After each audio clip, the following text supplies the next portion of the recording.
version of the tank that the Germans made. You can tell that difference, a very different shaped boxy turret, and this particular version is now maintained as part of the historic collection of the Dutch Army.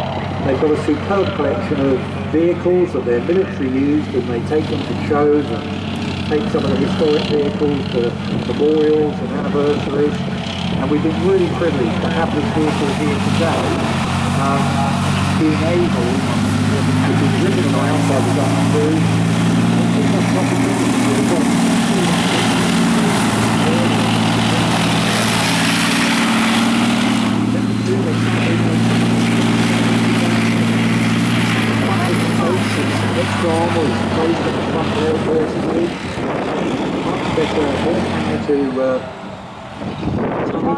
Ratio, so in other words it's got a more even finish, it's got a and this particular one served with the Dutch Army.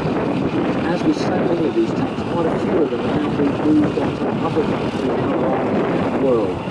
And the Dutch, they got rid of their tanks very recently. Again, like many European countries and one or two other countries like the Canadians, perhaps regretted it afterwards and thought they'd been a bit premature. And now the Dutch Army are releasing their military of the German army, and they're actually, the Dutch have a battalion that trains now with the German army. So again, it's part of that pendulum swing again of looking at armoured vehicles where, in fact, we don't think we need them.